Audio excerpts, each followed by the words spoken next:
ଶ୍ରାବଣର ପ୍ରଥମ ସୋମବାରରେ କ୍ଷୀରେଇଟାଙ୍ଗିରି ଶିବ ମନ୍ଦିରରେ ପ୍ରସ୍ତୁତ ହେଲା ଖେଚୁଡ଼ି ଭୋଗ।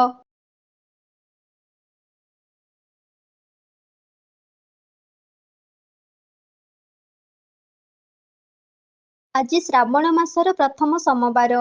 ପ୍ରଭୁ ଶିବଶମ୍ଭୁଙ୍କ ପବିତ୍ର ବାର ହୋଇଥିବା ଯୋଗୁଁ ଶିବ ମନ୍ଦିରରେ ଶ୍ରଦ୍ଧାଳୁଙ୍କ ଭିଡ଼ ଲାଗିଥାଏ।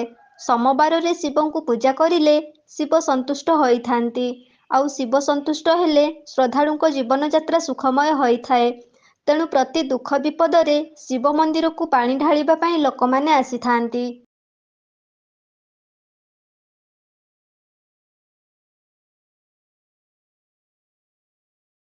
ବାର ମାସ ମଧ୍ୟରେ ଶ୍ରାବଣ ମାସ ଏକ ପବିତ୍ର ମାସ ବୋଲି ସାଧାରଣରେ ବିଶ୍ୱାସ ରହିଛି। ଏହି ଶ୍ରାବଣ ମାସରେ ଶିବ ଭକ୍ତମାନେ କାଉଡ଼ିଆ ରୂପ ଧାରଣ କରି ଶିବ ମନ୍ଦିର ଯାଇ ଶିବଲିଙ୍ଗରେ ପାଣି ଢାଳିଥାନ୍ତି। ନିଜ ମାନସିକ ପୂରଣ ପାଇଁ କାଉଡ଼ିଆ ସାଜି ରାତି ଅଧରୁ ପବିତ୍ର ଜଳ ଆଣି ଶିବଙ୍କ ମଥାରେ ଢାଳିବା କେଉଁ ଯୁଗରୁ ଚାଲି ଆସିଛି।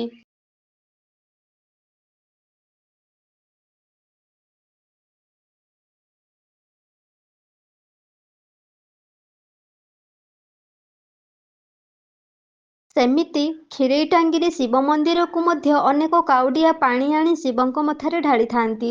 ଆଜି ଶ୍ରାବଣର ପ୍ରଥମ ସୋମବାର।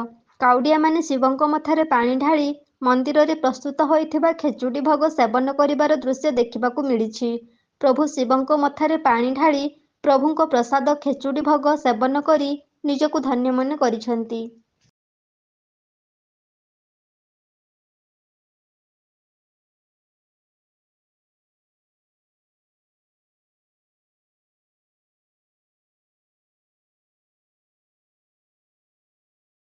ଆଗକୁ ଆଉ 3 ସୋମବାର ଅପେକ୍ଷା କରି ରହିଛି କ୍ଷୀରେଇଟାଙ୍ଗିରି ଶିବ ମନ୍ଦିର ପ୍ରାଙ୍ଗଣ। ଶିବ କମିଟି ମଧ୍ୟ ସଜାଗ ହୋଇ ରହିଛି।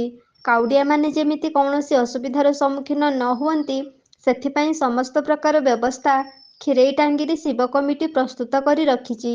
ସୁବିଧା ଏବଂ ସୁରକ୍ଷିତ ସହିତ କେମିତି ଶୃଙ୍ଖଳାର ସହିତ କାଉଡ଼ିଆମାନେ ଆସି ଶିବଙ୍କ ମଥାରେ ପାଣି ଢାଳି ପ୍ରଭୁ ଶିବଙ୍କ କୃପା ଲାଭ କରିବେ, ତାହାର ସୁବ୍ୟବସ୍ଥା କରାଯାଇଛି।